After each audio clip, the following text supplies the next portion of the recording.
लिए कैदी और कोकिला कविता लेकर प्रस्तुत हुई हूँ। इससे पहले वीडियो में मैंने आपको इस कविता का भाग 1 पढ़ाया था। इस कविता का भाग 2 मैं आपको इसमें पढ़ाऊंगी। भाग 1 में मैंने आपको कविता के साथ साथ अर्थ भी बताया था, जैसे कि कवि माखनलाल चतुर्वेदी जो एक कवि होने के साथ साथ एक स्वतंत्रता सेनानी भी हैं, और वो जब स्वयं जेल में जाते हैं, उस जेल की काल कोठरियों में वो कैसा अनुभव करते हैं, उसका पूरा सार वह कोयल को बताते हैं, और किस प्रकार वह कोयल उनको मधुर स्वर में कुछ कहती हुई प्रतीत होती है, जिसे कि कवि एक उदासी भरे स्वर के रूप में लेते हैं। यानी कि कवि को लगता है कि कोयल कुछ उदास भरे स्वर से हमें को संदेश देना चाहती है।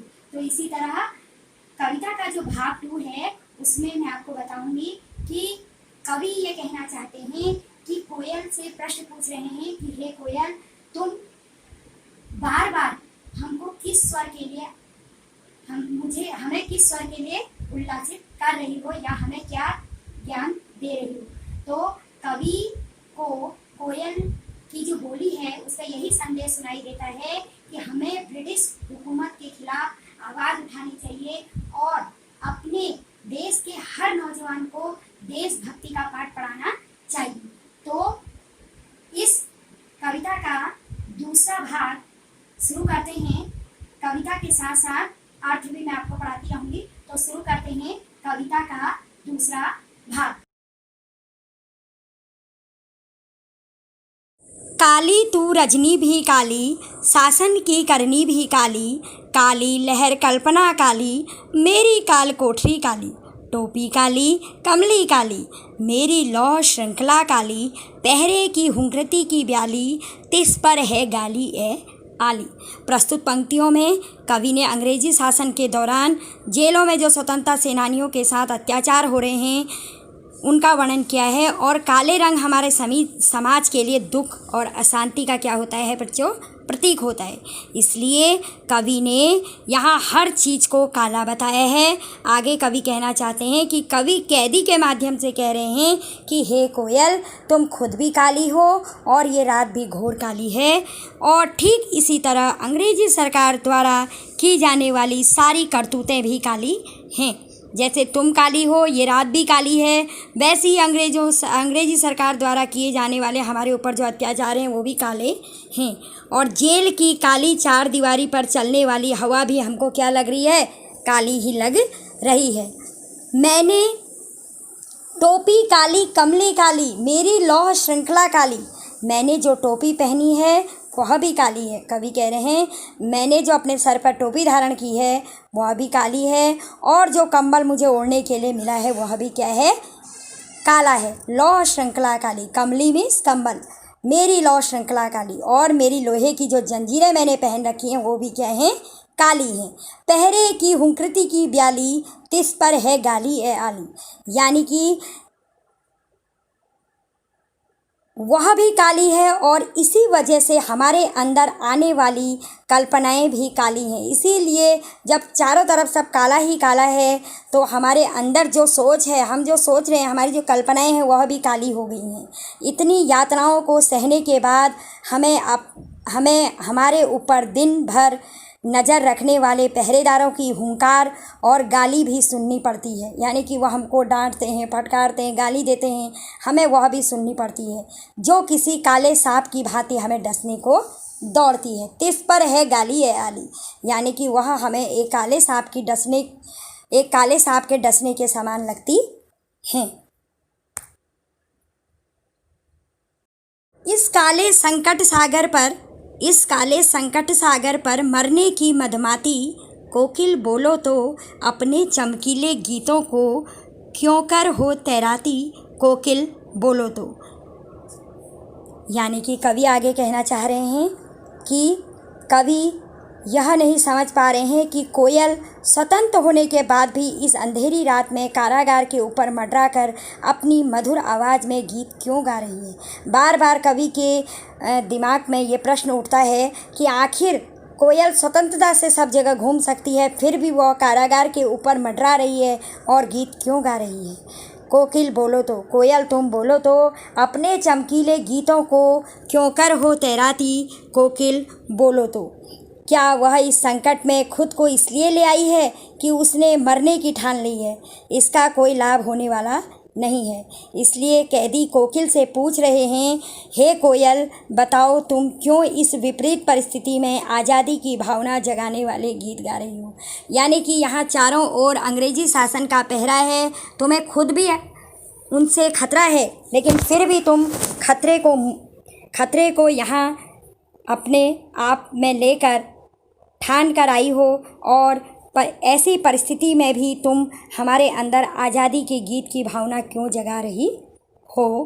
कोकिल बोलो तो, यानी कि कोकिल हमें बताओ। तुझे मिली हरियाली डाली, तुझे मिली हरियाली डाली, मुझे नसीब कोठरी काली, तेरा नभचर में संचार, मेरा 10 फुट का संसार। तेरे गीत कहावे अवाह, रोना भी है मुझे गुनाह, देख विषमता तेरी मेरी, बजा रही तिस पर रणभेरी। यानी कि कहने का अर्थ यह है कि प्रस्तुत पंक्तियों में कवि ने स्वतंत्र कोयल एवं बंदी कैदी की मनः स्थिति की तुलना बड़े ही मार्मिक रूप में यहाँ पर की है।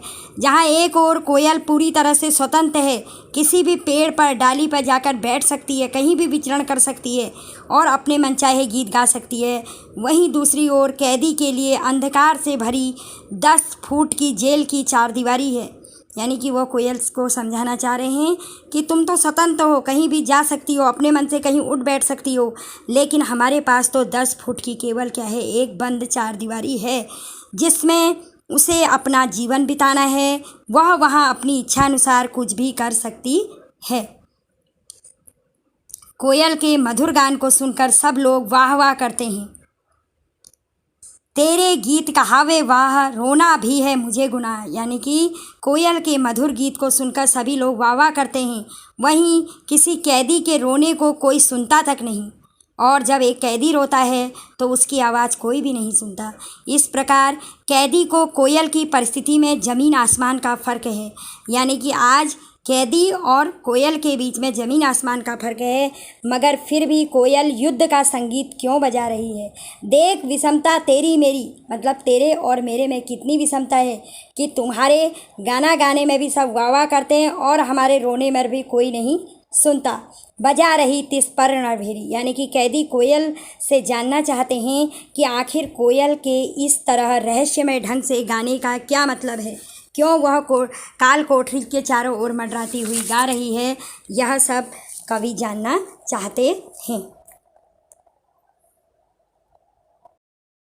इस हुंकृति पर अपनी कृति से और कहो क्यों क्या कर दूं, इस हुंकृति पर अपनी कृति से और कहो क्या कर दूं, कोकिल बोलो तो, मोहन के व्रत पर प्राणों का आसव किसमें भर दूं, कोकिल बोलो तो।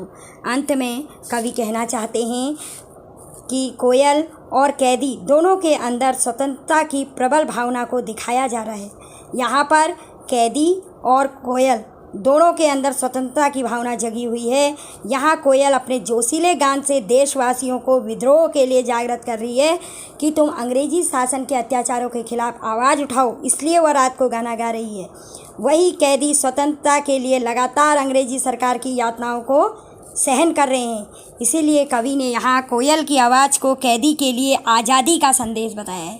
अंत में इस कविता का यही उद्देश्य है कि कैदी के लिए आज़ादी का संदेश लेकर ये कोयल आई है, जिसे सुनकर कैदी कुछ भी करने के लिए तैयार हो सकते हैं। इसीलिए इन पंक्तियों में कैदी कोयल से पूछ रही है कि हे कोयल, मुझे बताओ कि मैं गांधी जी द्वारा चलाए जा रहे स्वतंत्रता संग्राम में किस तरह अपने प्राण झोंक दूं। मैं तुम्हारे संगीत को सुनकर अपनी रचनाओं के द्वारा क्रांति की ज्वाला भड़काने वाली अग्नि पैदा कर रहा हूँ, लेकिन तुम मुझे बताओ कि मैं देश की आज़ादी के लिए और क्या क्या कर सकता हूँ। यानी कि यहाँ पर कवि एक कोयल से पूछ रहे हैं, तुम मुझे कुछ ऐसी चीज़ें बता के जाओ कि मैं इस देश की स्वतंत्रता के लिए और क्या क्या कर सकता हूँ और देशभक्ति के लिए मैं कैसे समर्पित हो सकता हूँ। तो बच्चों इस कविता से हमें यही शिक्षा मिलती है कि हमें कोयल की तरह ही देश भक्ति को अपने अंदर जागृत करना चाहिए और हर भारतवासी के मन में देश के प्रति एक निष्ठावान और ईमानदारी का भाव रखना। पाठ में आए कुछ कठिन शब्द निम्नलिखित हैं, तो चलिए पाठ के कठिन शब्द देखते हैं। बटमार, रास्ते में यात्रियों को लूट लेने वाले को बटमार कहते हैं। हिमकर, चंद्रमा। दावानल, जंगल की आग, जो आग जंगल में लगती है उसे दावानल कहते हैं। मोठ, चमड़े का डोल जिससे कुएं आदि से पानी निकाला जाता है। जुआ, बैलों के कंधे पर रखी जाने वाली लकड़ी को क्या कहते हैं? जुआ। हुंकृति, हुंकार लगाना। ब्याली, सर्पिणी, सर्प के आकार की ब्याली। मोहन, मोहनदास करमचंद गांधी अर्थात महात्मा गांधी।